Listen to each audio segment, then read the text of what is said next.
Grammar हा जर पाया आहे तर मग कळस कुठे आहे? ओके, या प्रश्नाचं उत्तर जगातल्या एकाही माणसाला माहिती नाही. बरोबर. म्हणजे मुळात पाया. नमस्कार, मी संदेश Salunke, live pod Konkan YouTube चॅनलमध्ये तुमचं पुन्हा एकदा स्वागत. आज मी जाणार आहे वारगावमध्ये, वारगाव तालुका कणकवली, जिल्हा सिंधुदुर्ग या ठिकाणी. आणि आज आपण बघणार आहोत निसर्गरम्य असं वारगाव गाव. आणि एक विशेष म्हणजे ज्या व्यक्तीने जवळपास 10 लाखापेक्षा जास्त विद्यार्थ्यांना कमी वेळात म्हणजे एका तासात इंग्लिश शिकवलं, असे आपले Kokate sir, famous English speaking course ज्यांचा आहे कोकाटे सर, ते भेटणार आहेत आपल्याला. आणि त्यांनासुद्धा आपण भेटणार आहोत. आणि हे निसर्गरम्य वारगाव गाव कसं आहे ते बघूया. आणि कोकाटे सरांची पण आपण गप्पा मारणार आहोत. आणि तुम्हाला म्हणजे त्यांच्याकडून खूप सारी माहिती मिळेल की त्यांचा अनुभव, की इंग्लिश स्पीकिंग कसं शिकवतात, काय करतात. तर आपण त्यांचीसुद्धा मुलाखत घेणार आहोत. तर हा एपिसोड पूर्णपणे पहा. आणि आता आपण चाललो आहे वारगावला. आणि वारगावला गेल्यानंतर मी तुम्हाला अजून माहिती देतो कशाप्रकारे गाव आहे ते. आणि त्या गावातील मंदिरामध्ये आपण जाणार आहोत आणि सरांना आपण भेटणार आहोत. तर आता आपण जाऊया वारगाव, तालुका कणकवली, जिल्हा सिंधुदुर्ग. आणि वारगाव हे मुंबई गोवा हायवेवरतीच आहे. आणि खारेपाटणपासून जवळपास 7 किलोमीटर आणि तरळेपासून जवळपास 7 किलोमीटरवरती आहे ते. तर आता आपण जाऊया वारगावला.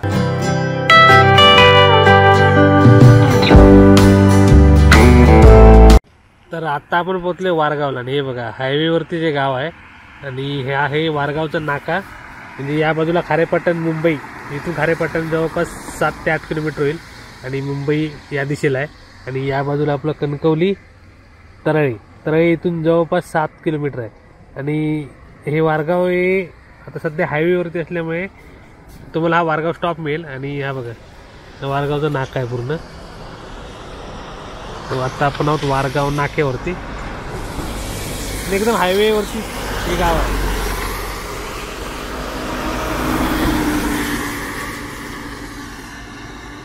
आता आपण पुढे जाऊ.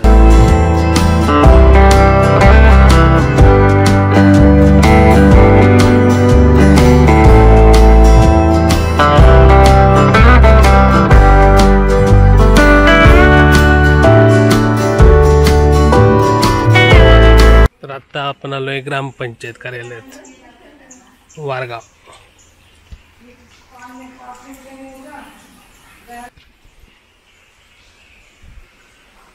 तर आता आपण इकडे ग्रामपंचायत मध्ये आलो आणि आपल्याबरोबर उपसरपंच आहे तिथले. नमस्कार. आम्ही तुमच्या गावामध्ये आलो. तर वारगाव गावाबद्दल तुम्ही जरा पहिली माहिती द्या. वारगाव गावाची लोकसंख्या किती, किंवा हे गाव कसं आहे ते जरा सांगा. वारगाव गावची लोकसंख्या 1700 ते 1800च्या दरम्यान आहे. ओके. आणि ह्या गावाची आजपर्यंत इतिहास जर तुम्ही बघितला तर हे गाव, ही ग्रामपंचायत बाळा ओंजूनी आजच्या ह्या एक अर्धा वर्षामध्ये नावारूपाला आणली. ओके. 1956 याची स्थापना आहे. परंतु आता जी ही जी 10 वर्ष असतील गेल्यानंतरची, त्यानंतर मग आम्ही आमच्या लेवलला आमचे काही कार्यक्रम भावंगी मित्रमंडळाचे यांच्या माध्यमातूनच इलेक्शन बिनविरोध ग्रामपंचायत होती आमची. आणि आता मी कारभार साधारणतः 1-2 वर्षापूर्वी जेव्हा इलेक्शन झालं तेव्हा हातात आला, ज्यावेळी आमच्या गावाचे आजपर्यंत भावंगी कारकिर्दीमध्ये तंटामुक्ती पुरस्कार आम्हाला मिळालेला पुरस्कार, हगलदारी मुक्त गाव, असे बरेचसे आमच्या गावासाठी पुरस्कार मिळालेले आहेत. त्याचबरोबर ह्या गावाचा एक ऐतिहासिक वारसा पण आहे. या गावाला, ह्या गावाच्या ऍक्च्युली महसुली बघितला तर तुम्हाला 9 वाड्या मिळतील महसुली, पण 12 वाडीचा गाव आहे आमचा. म्हणजे मंदिर लेवलला जो गाव असतो, गावघर म्हणतात 12-5. आमच्याकडे सर्व प्रकारचे 12 बरोबर म्हणतात. तुमच्या अगदी चर्मकारांपासून ते अगदी सगळं जे गावराटी, आमच्याकडे गावराटी फुल फार म्हणजे भयानक आहे इथे. म्हणजे जागृत देवस्थान आहे तिथे. म्हणजे आमच्या देवीचं 3 वर्षातून एकदा खुणा घेतली जाते. खुणा म्हणजे रात्री 12 वाजता आमच्या गाडीने गुरव आमचे हे एक नारळ एका जमिनीच्या एका विशिष्ट ठिकाणी जाऊन लपवून येतात माळावरती. आणि ती देवी आमची 3 वर्षातून एकदा वाजत गाजत 1-2-3 तासामध्ये ती बरोबर त्या ठिकाणी जाऊन शोधून काढते. अगदी म्हणजे पूर्वीच्या काळी असं म्हटलं जातं की एखाद्या विहिरीत लपवून ठेवली ती एकदा, पण तिथे बरोबर देव जाऊन बरोबर तिथे देवाने जाऊन शोधून काढले. आमचा अधिष्ठीचा चाळा असेल इथला, हा तर अगदी देशभरातून जे गाडीवर लोक जातात तिथून, कुठलेही तिथे थांबल्याशिवाय पाया पडले जातात. तिथे बोललेली घटना जी गोष्ट असेल नवस, अगदी मुलांपासून कोणतं पाळणं आलं नाही तिथपासून ते अगदी प्रत्येक गोष्ट, कोण आजारी पेशंट जात असेल मुंबईला त्याला कारण इथे हॉस्पिटलपर्यंत व्यवस्थित जाऊ देत, तर ते सगळ्या मनोकामना पूर्ण होतात. बरोबर. म्हणजे असं जागृत देवस्थान म्हणजे आमची अडीचची माता. बरोबर. तिथे म्हणजे तो मांसाहारी आहे. आमचे एकूण 18 चाळे आहेत आमच्या गावामध्ये. 17 चाळे हे शाकाहारी आहेत आणि एकच चाळा आहे, बरोबर ना, 18वा चाळा हा मांसाहारी आहे. तिथे गावाच्या विषयी आम्ही नवस दरवर्षी कोंबड्याची राखण. आता ताजं उदाहरण द्यायचं झालं तर आम्ही आताच एक लोकसभा निवडणूक पार पडली, त्याच्यामध्ये राणे साहेबांचे आम्ही कार्यकर्ते आहोत. त्यावेळी मी एक नवस बोललो होतो आणि गोट्या सावंत एक बोलले होते, बकऱ्याचा दोघांनी. ते तिकडे मला बोलले होते, आम्ही इथे कारण बोललो. तो नवसाला पडली. परवा कालच आमचा तो नवस फेड झाला. मोठा एक विभागाचं जेवण झालं. म्हणजे असे एक सांगण्यासारखी खूप गोष्ट आहे. याच्या पली अतिरिक्त सुद्धा आमचे तळेकर साहेब आहेत, लिपिक इथले गावे, हेही तुम्हाला माहिती देतील. बोला सर. ठीक आहे, मग तुमच्याकडे म्हणजे गावाबद्दल काय माहिती आहे? माझ्या म्हणजे आमचं गाव आहे, त्या गावाच्या दोन्ही सीमेवरती 2 महापुरुषाचे मंदिर आहे. ओके. एक 250 एक महापुरुषाचं मंदिर आहे. बरोबर. आणि इकडे गोवा साईडला इकडे एक महापुरुषाचं मंदिर आहे. म्हणजे दोन दिशेला 2 महापुरुष आहेत. म्हणजे आमच्या गावात दक्षिणेकडे आम्ही जवळजवळ तेव्हाच महापुरुष ठेवलेले आहेत तेव्हा आमच्या. ओके.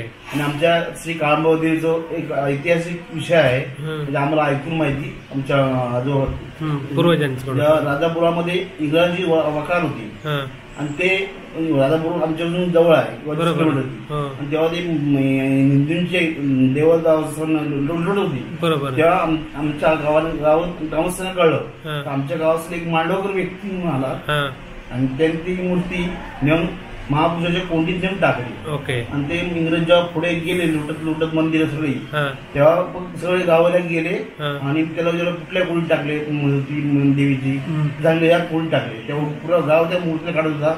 पण ती मूर्तीवरती यायला तयार नाही. शेवटी त्या मांडवला लागल्यावर तू टाकलं, तूच काढ. त्याचा हात लागल्यावरती मूर्ती वरती आली.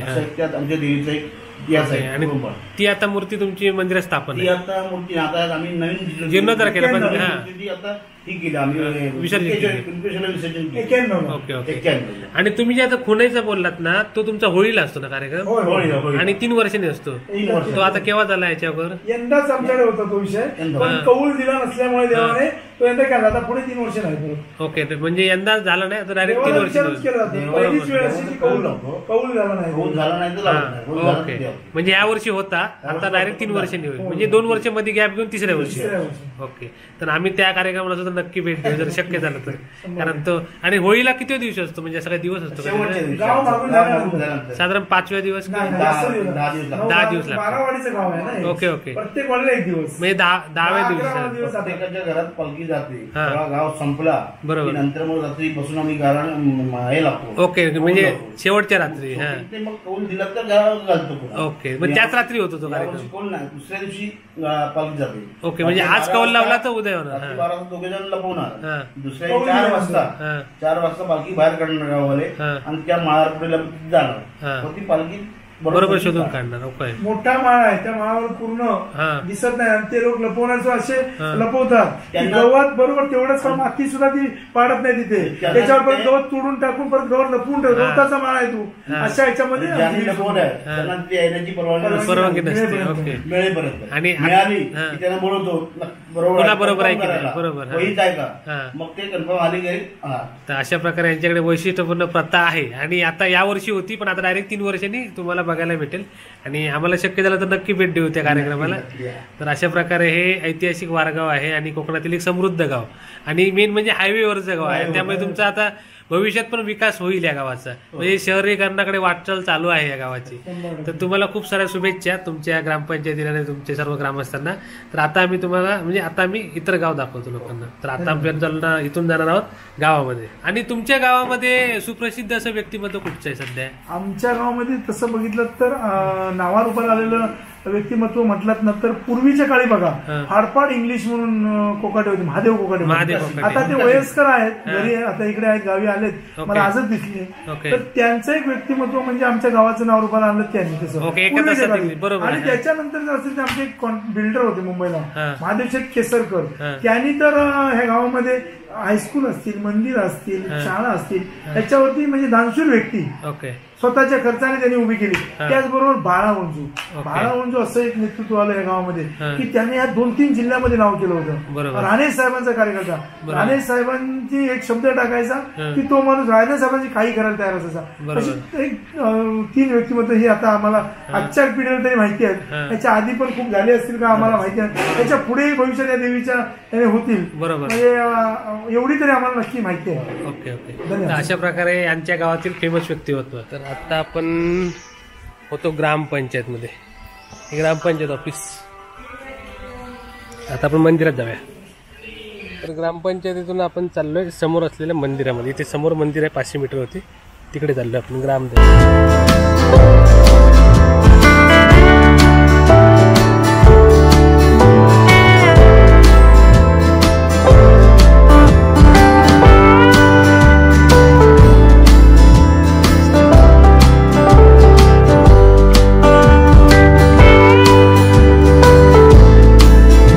तर आता आपण आलोय अप्रतिम अशा देवराईमध्ये. हे आधी पहिली देवराई बघा. अप्रतिम असं इथला नजारा आहे.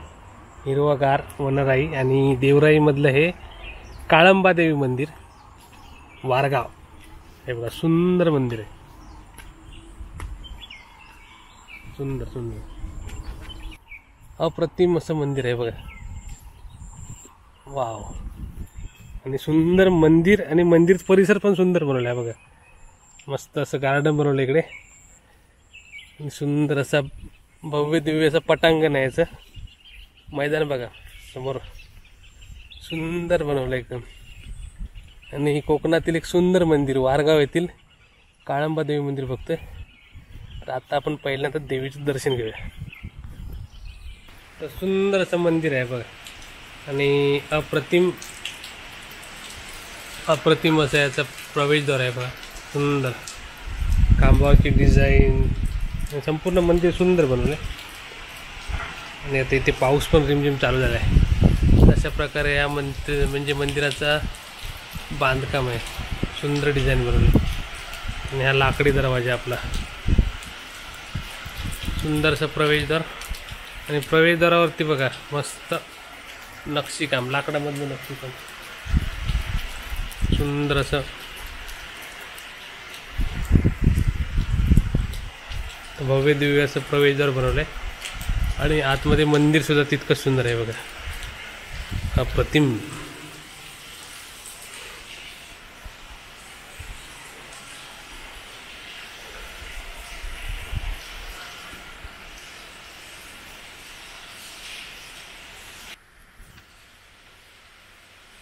सुंदर असं मंदिर. आणि या ठिकाणी अनेक देवतांची स्थापना सुद्धा या ठिकाणी बघा.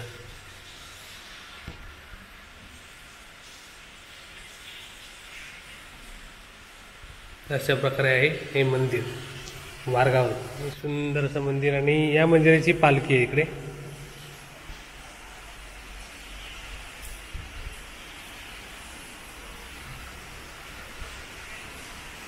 आणि हे इथले तरंग 7 तरंग आहेत इथे. अशा प्रकारे मंदिर आहे.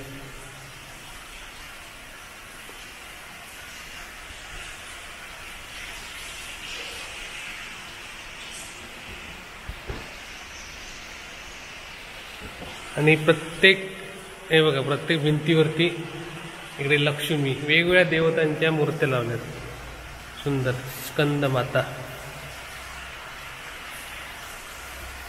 देवीची रूप आहे सर्व. ही सिद्धदात्री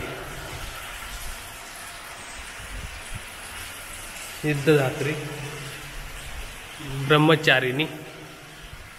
ही ब्रह्मचारिणी माता. या ठिकाणी आपले गणपती बाप्पा सिद्धिविनायक रूपातील गणपती बाप्पा.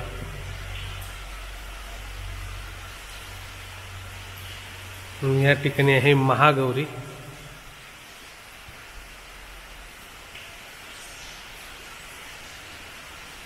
आणि या ठिकाणी आहे कात्यायनी देवी. आणि या ठिकाणी सुद्धा तरंग आहेत, इथे पण 7 तरंग आहेत.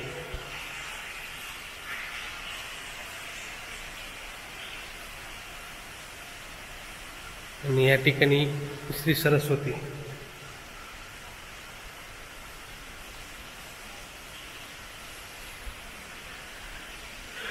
आणि या ठिकाणी आहे कालरात्री. तर कालरात्री देवी बघितली आता. त्याच्यानंतर ही आहे कुष्मांडा देवी. तर तुम्हाला सर्व देवीची रूपं या ठिकाणी बघायला मिळतील मंदिरात. कुष्मांडा देवी. त्याच्यानंतर आहे चंद्रघंटा. चंद्रघंटा देवी. त्याच्यानंतर शैलपुत्री. ही आहे शैलपुत्री. आणि पुन्हा आता आपण आलो इकडे लक्ष्मी देवीकडे. म्हणजे अशा प्रकारे या भिंतींवरती या सर्व देवींची नावं आणि त्यांची रूपे सुंदर अशी बनवली आहेत. तरंग आहे तिथले. आणि अप्रतिम असं मंदिर बनवलं. म्हणजे कोकणामधील एक सुंदर मंदिरांपैकी एक मंदिर आपण बघतोय वारगावचं. वारगाव तालुका कणकवली जिल्हा सिंधुदुर्ग या ठिकाणचं मस्त काळंबा देवी मंदिर आहे. अप्रतिम मंदिर आणि सुंदर त्याचं म्हणजे डिझायनिंग पण सुंदर केली. सुंदर वाटलं. आणि मंदिराच्या गाभाऱ्याला पण सुंदर अशी या ठिकाणी लाकडी दरवाजा आणि त्याच्यावरती पण देवींची रूपं म्हणजे लक्ष्मीचं रूप आणि कोरलेलं लाकडामध्ये कोरलेलं आहे. सुंदर. आणि या मंदिराला CCTV सुद्धा आहे म्हणजे सुरक्षेच्या दृष्टिकोनात ना. सुंदर मंदिर आहे. अप्रतिम छान वाटलं. अशा प्रकारे आहे हे मंदिर.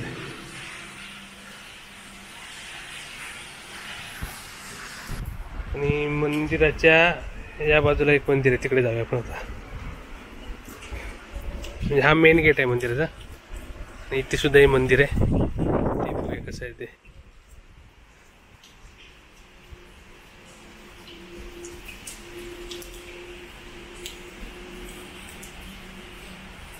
या ठिकाणी भोलेनाथांची पिंडी आहे, शिवशंकरांची.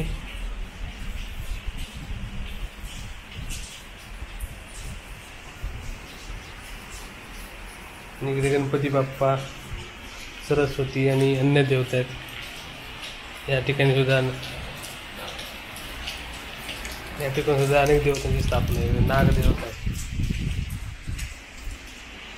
देवीची मूर्ती इकडे. हे पुरातन मूर्त्यांपैकी काही मूर्ती आहेत. अशा प्रकारे हा संपूर्ण मंदिर परिसर आहे. अप्रतिम, खूप छान वाटलं. मस्त मंदिर बनवलं आहे आणि परिसरही तितकाच सुंदर ठेवला आहे. बघा तिकडे समोरना जुन्या विरगळी दिसतात. आपण तिकडे पण जाऊया नंतर. ते जुन्या विरगळी आहेत आणि सुंदर असा परिसर आहे. आणि आजूबाजूला अप्रतिम ही देवराई. ही सर्व देवराई बघा, खूप मोठमोठी झाडं आहेत देवराई. आणि कोकणातील देवराईंचं हेच वैशिष्ट्य आहे की तुम्हाला अशा देवराईमध्ये मोठमोठी जुनी म्हणजे शेकडो हजारो वर्षापूर्वी झाडं बघायला मिळतील. त्याच्यात खूप सारी औषधी झाडं सुद्धा आहेत आणि आयुर्वेदात त्यांचं खूप महत्त्व असलेली झाडं ही आपल्या कोकणातील देवराईमध्ये बघायला मिळतात. वेगवेगळ्या प्रकारची झाडं आहेत. खूप मोठी देवराई आहे मंदिराची. हे बघा मागे सुद्धा या बाजूला सुद्धा मोठमोठी झाडं आहेत. सुंदर. अशा प्रकारे संपूर्ण मंदिर परिसर आहे. सुंदर वाटला. आणि बाहेरील बाजूस अशा प्रकारे मंदिर दिसतं. भव्य दिव्य असं मंदिर आहे. आपण ड्रोनमधून पण या मंदिराचा आनंद घेणार आहोत कारण सुंदर मंदिर आहे आणि सुंदर लोकेशन म्हणजे सुंदर असं निसर्ग सौंदर्य आहे. आजूबाजूला हिरवंगार वनराईमधलं मंदिर बघतोय आपण. तिकडे सुद्धा मोठं झाड आहे बघा समोर. ते पण देवराईतलंच मोठं झाड आहे. अशी मोठमोठी झाडं आहेत या ठिकाणी. त्यामुळे सुंदर वाटतं. हिरवागार शांत परिसर. आणि या इथल्या दीपमाळा, दीपस्तंभ, 2 दीपस्तंभ आहेत त्या ठिकाणी. आणि ते कोकणातील चिरेबंदी म्हणजे चिऱ्याचे आहे ते बघा. पॉलिश केलेला चिरा, त्यामुळे मस्त लुक वाटतो. सुंदर. आणि या बाजूला पण बघा अप्रतिम असा परिसर आहे. तर आपण कोकणातील एक सुंदर गावातील सुंदर मंदिर बघतोय. बरोबर सुंदर मंदिर बनवलं आहे आणि त्याबद्दल ग्रामस्थांचं धन्यवाद. वैशिष्ट्यपूर्ण मंदिर आहे आणि एकदा बघितल्यानंतर लक्षात येणार की हे मंदिर इथलंच आहे, म्हणजे वारगावच्या काळामध्ये हे मंदिरच आहे. सुंदर.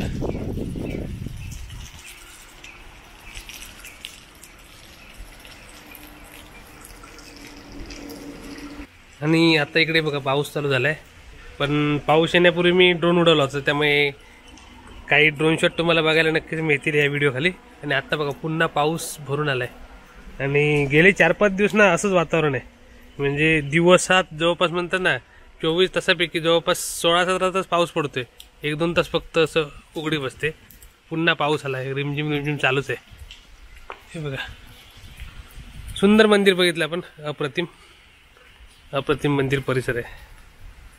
आणि हे बघा या बाजूने मंदिर असं दिसतं अप्रतिम साईडच्या. आणि इकडे आता पण चाललं तिकडे तिकडच्या जुन्या विरगळी, आणि ह्या सर्व विरगळी आपल्या कोकणातील मंदिराच्या आजूबाजूच्या परिसरात दिसतात, तसेच या ठिकाणी पण आहेत. आणि हा आपला इतिहास आहे त्या गावाचा. हे सर्व जुन्या इकडे मूर्त्या आहेत या ठिकाणी. आणि याला त्यांनी शेड बनवली आहे, ते सर्व गणपती बाप्पा जुन्या मूर्त्या. आणि इकडे विरगळी आहे बघा, पण जुन्या विरगळी आहे तिथे, याची जुनी मूर्ती सुद्धा आहे. अशा प्रकारे मंदिराच्या परिसरामध्येच ठेवले ते. आणि हे बाजूने दिसते मंदिर. पावसाची रिमझिम चालूच आहे. हे बघा वातावरण पूर्ण चारी बाजूला पॅक केले पावसाने. तर अशा प्रकारे मंदिर आहे, सुंदर मंदिर आहे. आणि मंदिराची देवराई सुद्धा सुंदर आहे. आणि वरती बघा पाऊस सगळे पॅक केले पावसाने, एकदम चारही बाजूने पाऊस आहे.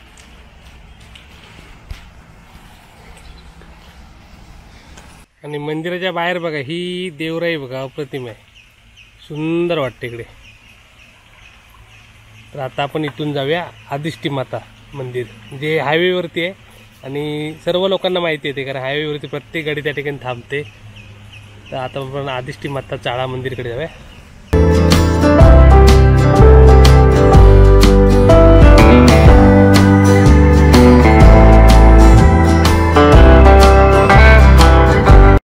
तर आता आपण आलो गावातून गावाच्या वेशीवरच्या या आदिष्टी माता चाळा मंदिर. नवीन मंदिर बनते इकडे. आता आपण दर्शन घ्या आणि मग मंदिर दाखवतो तुम्हाला.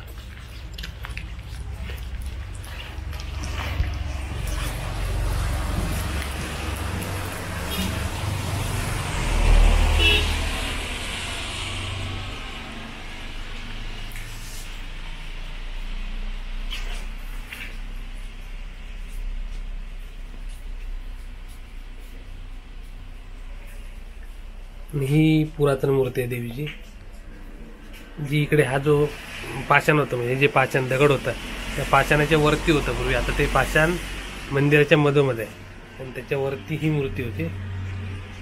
ते आता काम चालू असल्यामुळे ते खाली आहे. अशा प्रकारे आहे आदिष्टी माता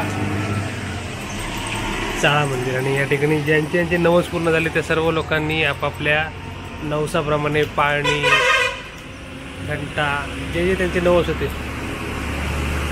अशा प्रकारचे नवस इकडे लावलेले आहेत. आणि आजूबाजूला म्हणतात ना या रोडवरून ज्या गाड्या जातात तिकडे दर्शनासाठी थांबतात.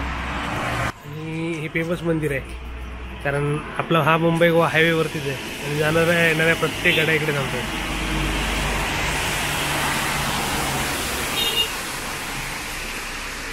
तर आता हे अशा प्रकारे मंदिर बनणार आहे, म्हणजे चालू आहे का, म्हणजे भव्य दिव्य असं मंदिर बनते. पूर्वी या ठिकाणी छोटं मंदिर होतं, आता ते नवीन मंदिर बनवत आहे त्या ठिकाणी. आदिष्टी माता मंदिर, वारगाव, तालुका कणकवली. हे बघा आपला हायवे, मुंबई गोवा हायवे. ही गोव्याकडची बाजू म्हणजे कणकवली गोवा या बाजूला, आणि या बाजूला आहे मुंबई. आणि या ठिकाणी आहे आदिष्टी माता चाळा मंदिर, सुंदर.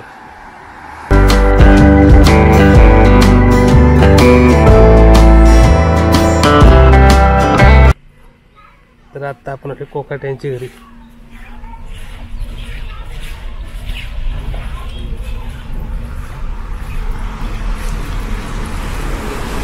तर आता आपण ह्या मुंबई गोवा हायवे आणि हायवेच्या बाजूला असलेल्या कोकाटे सरांच्या घरामध्ये आलो आणि संपूर्ण जगाला ज्यांनी फाडफाड इंग्लिश म्हणजे कमी वेळात इंग्लिश कसं शिकायचं हे शिकवलं त्यांच्या घरी आलोय आणि कोकाटे सर आता येत आहेत थोडा वेळ, मग आपण त्यांच्याशी गप्पा मारू आणि त्यांच्याकडून माहिती घेऊ त्यांचा प्रवास कसा म्हणजे इंग्लिश स्पीकिंगचा.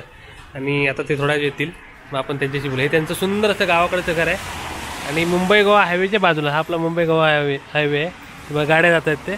तर आत्ता आपल्याबरोबर आहेत महादेव कोकाटे आणि ज्यांनी संपूर्ण जगाला म्हणजे संपूर्ण जगात त्यांचे विद्यार्थी आहेत आणि संपूर्ण जगामधील विद्यार्थ्यांना त्यांनी कमी वेळात इंग्लिश कसं बोलायचं फाडफाड इंग्लिश आणि फाडफाड इंग्लिश हे त्यांचं टॅगलाईन आहे. त्याच्यानुसार म्हणतात ना की कमी वेळात इंग्लिश कसं बोलायचं हे ज्यांनी शिकवलं ते आपल्याबरोबर आहेत. कोकाटे सर नमस्कार.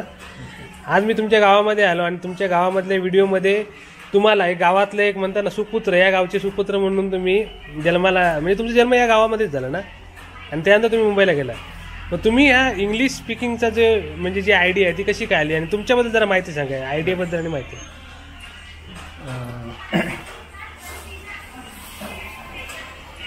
मी मुंबईला गेलो. हां मी 10वीत असताना हां मला एका BA झालेल्या विद्यार्थ्याला हां इंग्लिश शिकवत होतो मी ओके. ट्युशन करून. ओके.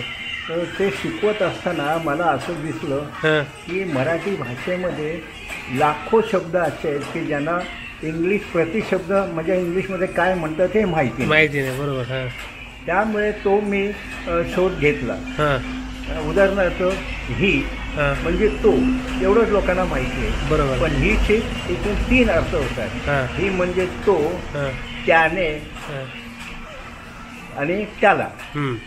आता उदाहरणार्थ बघा, त्यांनी यांचा वाक्यात उपयोग होतोय, बरोबर. पण हे माहिती नसल्यामुळे त्यांना वाक्य बनवता येत नाही. बरोबर. त्याचप्रमाणे जगामध्ये फक्त 3च रूपं शिकवतात क्रियापदाची. हां गो, वेन, गॉन, हां. कम, केम, कम, सीट, सॅट, सॅट, गिव, गेव, गिवन. हम्म. पण ॲक्च्युली 5 रूपं आहेत, ती ओके. अशी आहेत आणि ती माहिती नसल्यामुळे मी नेहमी म्हणतो तू जग अर्ध इंग्लिश शिकवते. बरोबर. आता लोक म्हणतात मला वेळ लागलं की काय इंग्रजी भाषा ही इंग्रजांची बरोबर. आणि हा म्हणतो ती कमी आहे. हां तर वस्तुस्थिती तीच आहे. हम्म. आता मी तुम्हाला सांगितलं जग काय शिकवते ते, हम्म. आणि मी ती 2 रूपं जी प्रत्येक वाक्यामध्ये येतात ती शोधून काढलेली आहे. हम्म. ती अशी आहे, टू गो हा तुम्हाला जगातल्या कुठल्याही डिक्शनरीमध्ये मिळणार नाहीये, हम्म. पण तो जर तसा वापरला तरच तुम्ही पटकन इंग्लिश बोलू शकता. Hmm. To go, went, gone, going आणि गो.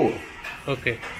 To sit, sat, sat, sitting, sit, hmm. Take, took, to take, took, taken, taking, take. Okay. Hmm. अशी 5 रूपं व्हायला पाहिजे. आणि ही वाक्य हे शब्द प्रत्येक वाक्यामध्ये येतातच येतात. बरोबर. या 5 रूपाशिवाय एकही वाक्य पूर्ण होऊ शकत नाही. मग बरोबर. मला सांगा, जर 3च रूपं शिकवत असतील तर ती कसं काय इंग्लिश बोलता येणार? बरोबर. दुसरी सगळ्यात महत्त्वाची गोष्ट की ह्या जगाच्या पाठीवर एकही माणूस इंग्लिश बोलायला शिकवू शकत नाही. हम्म. हम्म. मी काय म्हणतो नीट लक्षात घ्या. बरोबर. एकही माणूस इंग्लिश बोलायला शिकवू शकत नाही, कारण जगातल्या एकाही माणसाला इंग्लिश कशामुळे बोलता येतं हम्म. हे कुणालाच माहिती नाहीये.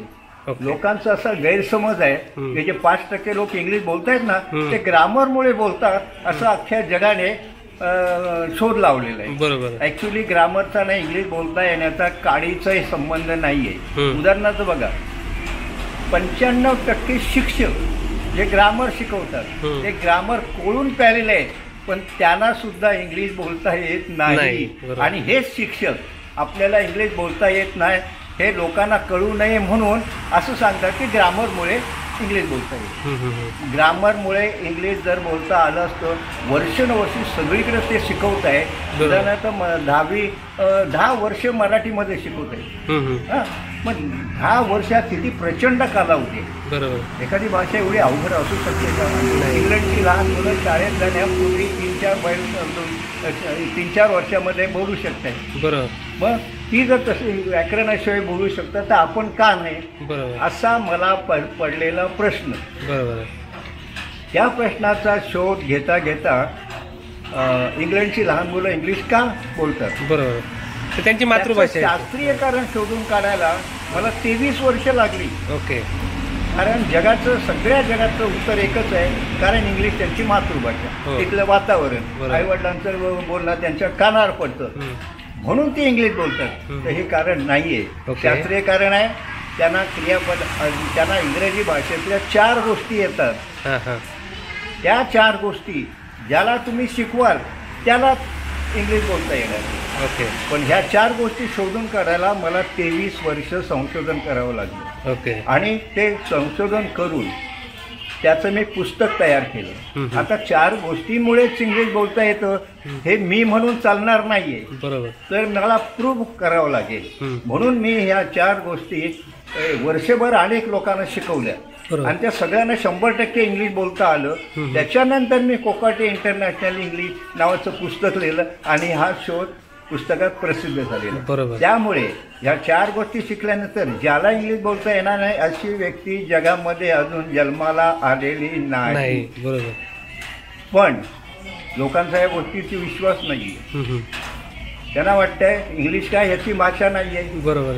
तिथं इंग्लंडचं जे काय अधिकृतपणे बोलायचं असेल ते त्यांनी बोलावं. इंग्लंडच्या लोकांनी बोलायला पाहिजे. बरोबर. हा मराठी माणूस ह्याला काय कळतंय. हां. पण संशोधक जो असतो ना त्याला कुठलं काहीच हे नसतं. बरोबर. फक्त तुम्हाला डोकं पाहिजे की असं का. बरोबर. तो झाला संशोधक. त्याला शिक्षणाची पण गरज नाही. बरोबर. एखादा अंगुठा छाप माणूस सुद्धा संशोधक होऊ शकतो. बरोबर आहे. त्यामुळे हे लोक म्हणतात की मी यांनी कसं शोध लावला. अनुभव घ्या. बरोबर. माझ्या बोलण्यावरती ऐकून घ्या. पण चांगली ह्याच्यातली गोष्ट अशी आहे की मी लावलेला शोध हा खरोखरच खरा आहे की खोट आहे हे तपासण्यासाठी. कारण मी काय पण बोलेन. बरोबर. पण हे तपासण्यासाठी माझं ते कोकाटे इंटरनॅशनल पुस्तक मी जगप्रसिद्ध खगोलशास्त्रज्ञ डॉक्टर जयंत नारळीकर यांना पाठवलं. ओके. आणि नारळीकरांनी वाचल्यानंतर सांगितलं की तुम्ही जे बोलण्याच्या इंग्लिशचा शोध लावलाय ते 100% सत्य आहे. बरोबर. ब्रिटिशांनी लिहिण्याच्या आणि वाचण्याच्या इंग्लिशचा शोध लावला आणि महादेव कोकाटेने बोलण्याच्या इंग्लिशचा शोध लावला. बरोबर. म्हणून लोकांना सामान्य लोकांना कळावं म्हणून मी लोकांच्या भाषेत असं सांगतो. जग तो हाताने लिहायची इंग्लिश शिकवते, रायटिंग इंग्लिश. डोळ्याने वाचायची इंग्लिश शिकवते, ती रिडिंग इंग्लिश. आणि कोकाटे तोंडाने बोलायची इंग्लिश शिकवतात म्हणून त्याला मी स्पीकिंग इंग्लिश म्हणतो. बरोबर. स्पीकिंग इंग्लिश हा जगात कोणी वापरत नाही. ते मूर्खासारखे म्हणजे म्हणावं असं लागतं की ती इंग्लिश स्पीकिंग आहे. इंग्लिश स्पीकिंग हा शब्दच मुळात चुकीचा आहे. लिहून बघा. ड्रिंकिंग वॉटर का वॉटर ड्रिंकिंग, तसं आहे. ड्रायव्हिंग लायसन का लायसन ड्रायव्हिंग, तसं इंग्लिश स्पीकिंग का स्पीकिंग इंग्लिश. तुम्हीच बघा तुम्हाला त्यातला फरक मिळणार आहे. बरोबर आहे. तर मी एकूण या विषयावरती 17 पुस्तकं लिहिली. ओके. त्यातलं सगळ्यात बेस्ट सेलर आहे ते कोकाटे हमखास इंग्लिश. पण आता ते मी बंद केलं. कारण हे पुस्तक आल्यानंतर मागचं सगळं बंद करून टाकलं. बरोबर. आता ह्या जगामध्ये कोणीही पुस्तक लिहायचं नाही इंग्लिश शिकण्यासाठी. फक्त माझं पुस्तक हे जगातलं अंतिम पुस्तक आहे. ओके. आणि ह्या पुस्तकाचे जगभर भाषांतर होणार आहे.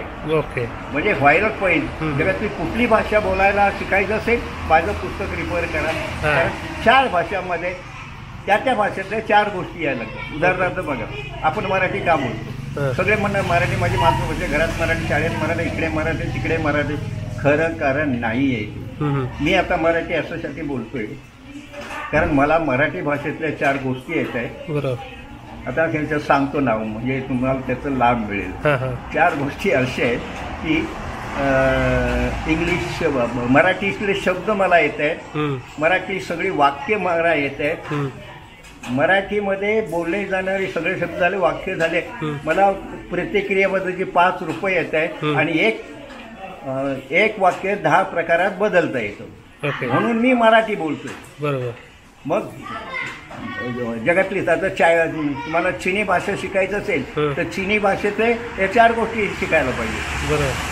तरच ती भाषा बोलता येणार. नाही तर तुम्ही जगाच्या पाठीवर कुठेही गेला तर कुठलीही भाषा तुम्हाला बोलता येणार नाही शिकवून. बरोबर. कारण तुम्ही काय शिकवणार. ग्रामर शिकवणार आणि त्याची लिपी शिकवणार. बरोबर. बरोबर आहे ना. तर तसं ते नाही आहे. तर तुम्हाला कुठली आता आपण आपल्याला मराठी भाषा वाचवायला पाहिजे असेल, मराठी शाळा टिकवायला पाहिजे असेल, तर आपण सगळ्यांनी माझं पुस्तक वाचलं पाहिजे.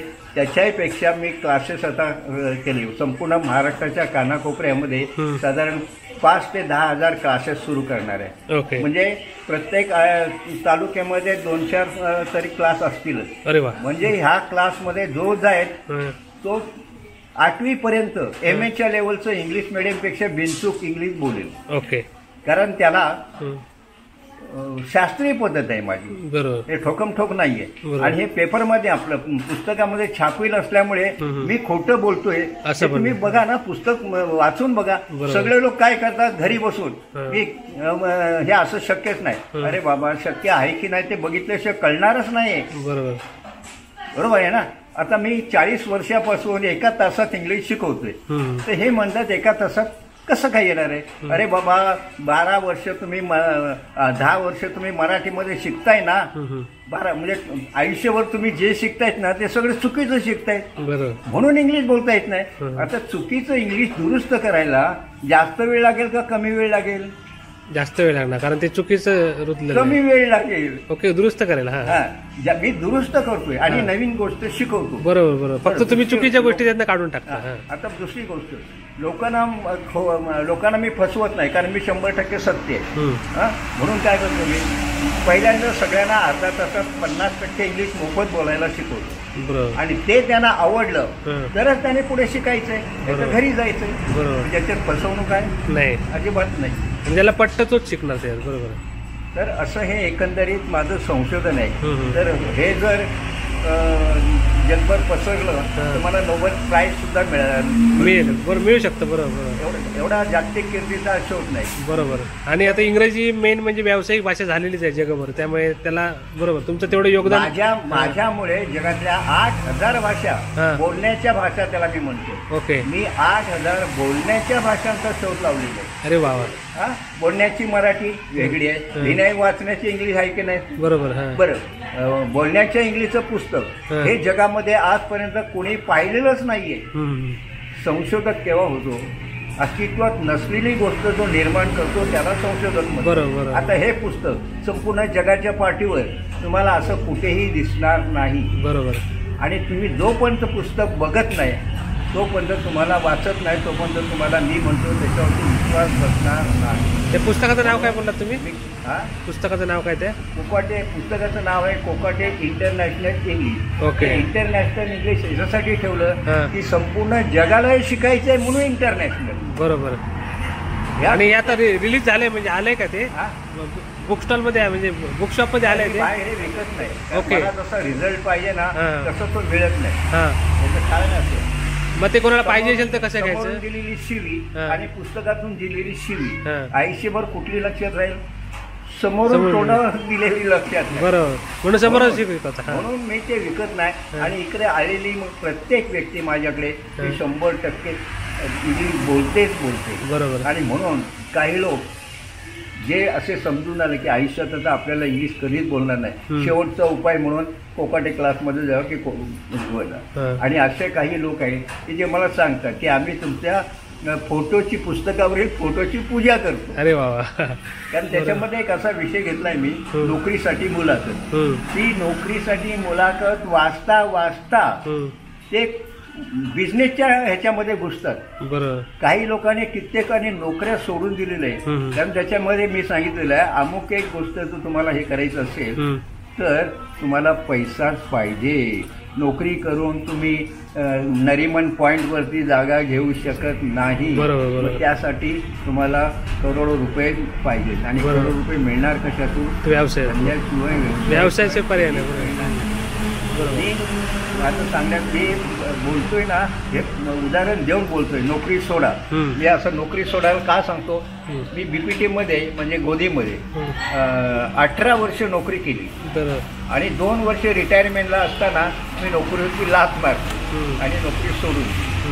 म्हणजे मला तो हक्क आहे की मी बोलतो ते करून दाखवतो, अगोदर करून दाखवतो, नंतर बोलतो. बरोबर. अशा प्रकारचं हे सगळं माझं संशोधन. आता तुमचे जे प्रत्येक जिल्ह्यात क्लास येणार आहेत ते कधी येणार आहेत? ते आता माझं एक थोडंसं हे आहे की सध्या हा जो सीझन आहे तो याचा नाहीये, पावसामध्ये शिकण्याचा नाहीये. बरोबर. दिवाळीनंतर मग लोक सगळं सणातून मुक्त होतात आणि मग ते लागतात. मग आता तुम्ही प्रत्येक जिल्ह्यामध्ये एक एक सेंटर बनणार, प्रत्येक जिल्ह्यामध्ये एक एक सेंटर बनणार तुमचं. हा म्हणजे हे देणार आहे की तुम्ही हे सांग तुम्ही, आणि पुढच्या भविष्यातलं असं आहे की ते पुस्तक तुम्हीच छापा आणि तुम्हीच विका. ओके, असं माझ्याकडे येऊ नका पुन्हा. म्हणजे तुम्ही त्या ठराविक लोकांना नाही देणार तुम्ही, म्हणजे फ्रँचायझी सारखं इंटरेस्टेड असतील त्याला, कारण त्यांना मी पहिल्यांदा ट्रेनिंग देणार. बरोबर. आणि त्यांना त्याच्यातून अर्थसहाय्य होणार असेल तर तो करणार आहे ना. बरोबर. तो तसा मालामाल होणार आहे. हा बरोबर. हे तुमचं फ्युचर प्लॅनिंग झालं. पण आतापर्यंत तुमच्या माध्यमातून किती लोक इंग्लिश बोलायला शिकले? 40 वर्षापासून मी शिकवतो. बरोबर. त्याची संख्या अंदाजे हजारो लाखो 10 लाख लोक तरी 10 लाख लोक तरी असतील तुमच्या हिशोबाने. मग तुमचे खरोखर योगदान खूप मोठं आहे आणि तुमच्या ज्या फ्युचरमध्ये भविष्यात खूप शुभेच्छा. आणि तुमच्या गावाबद्दल सांगा जरा. आता तुम्ही गावी आलात ना, तर पावसाचा अनुभव घेण्यासाठी आलात गावी? पावसाचं येण्याचं कारण आपलं कोकण म्हणजे निसर्गरम्य वातावरणामुळे आहे, नटलेलं आहे. बरोबर. आणि मी कवी पण आहे आणि माझे लघुकथा साहित्यिक आहे. बरोबर. 3 कादंबऱ्या लिहिल्या, 95 लघुकथा माझ्या प्रसिद्ध झालेल्या आहे. ओके. एक आणखीन संशोधनात्मक एक पुस्तक लिहिलेलं आहे, ज्याचं नाव आहे पहिले मूल. आता पहिले मूल हे प्रत्येक लग्न होणाऱ्या प्रत्येकाने ते वाचलं पाहिजे, कारण अशी शास्त्रीय माहिती देणारे जगाच्या पाठीवर असं एकही पुस्तक नाही. आणि ते जर नाही वाचलं तर काय परिणाम भोगावे लागतात ते पुस्तक वाचल्यानंतर त्यांना कळलं आहे. बरोबर.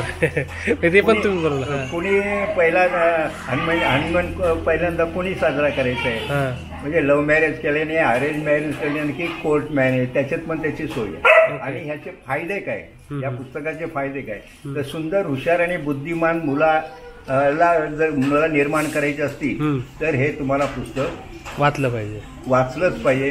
कारण आपल्याला हवी तशी मुलं निर्माण करता येतात, हा दुसरा माझा शोध आहे. अरे वा, सुंदर सुंदर.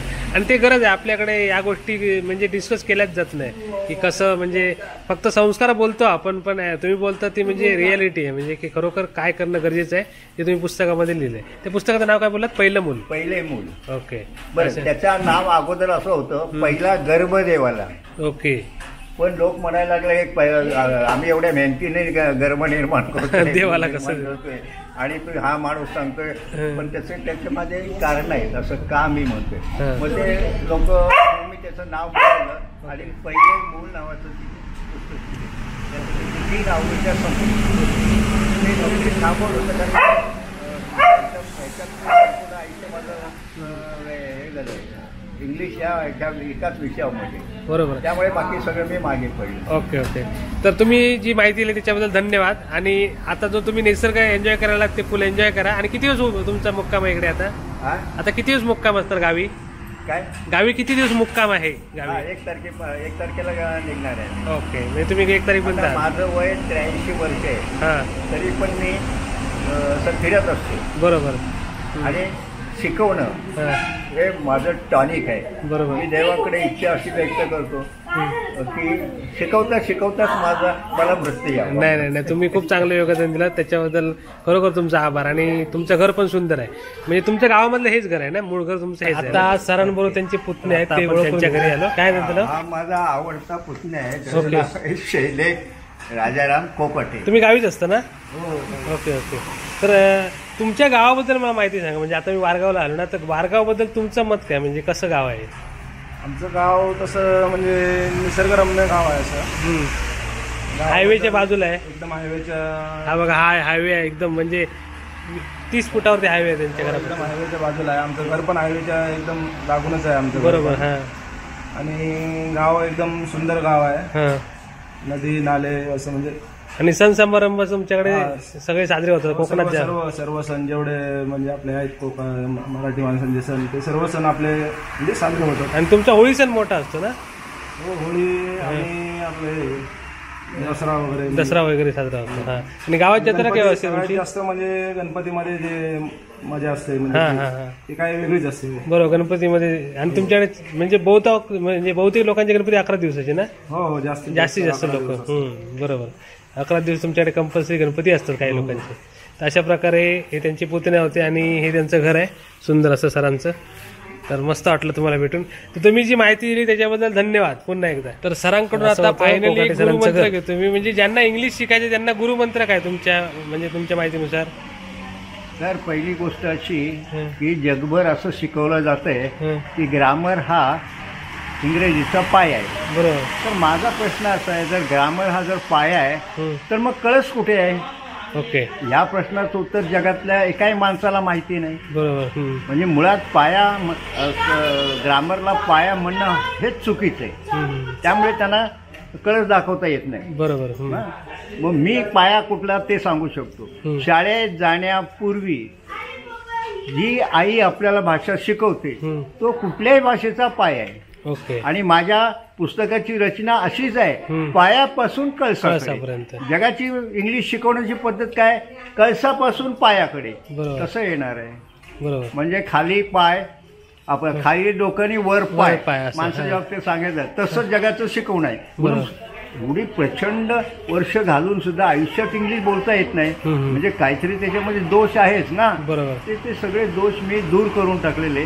आणि माझ्या विद्यार्थी हा मराठीसारखं MA लेवलचं इंग्लिश मीडियमपेक्षा बिनचूक इंग्लिश फाडफाड बोलू शकतो. हां बरोबर. धन्यवाद. तर आता आपण सरांच्या घराकडून ड्रोन सुद्धा उडवला. थोडा पाऊस थांबलाय त्यामुळे थोडे ड्रोन शॉट इथून शूट करणार आहे, ते पण एन्जॉय करा व्हिडिओच्या एंडिंगला. ही आहे कोकाटे सरांची गावाकडची फॅमिली. सगळे सगळे गावचे मेंबर नाही, हे सर्व गावी असतात. आणि त्यांचं घर सुंदर एकदम हायवेच्या बाजूला घर आहे. गणेश इथे बसलाय. तर सुंदर असं घर आहे आणि संपूर्ण त्यांची फॅमिली. सध्या पावसाचा माहोल आहे मस्त. आणि सर पावसाळा एन्जॉय करायला आले. तुम्ही मुंबई वसईला असता ना? मुंबईला वसईला राहिला. हां, त्यांची वसईला त्यांची फॅमिली आहे. अशा प्रकारे इथे 2 कुत्रे आहेत. याचं नाव काय? जॉकी. आणि तो रॉकी. तो तिकडे रॉकी आहे. मांजरा किती आहेत? आणि बघा 2 कुत्रे आणि मांजरा किती? 2. हे बघा काय नाव? नाव मिनी मनी. ओके. अशा प्रकारे त्यांचं गावचं घर आहे मस्त.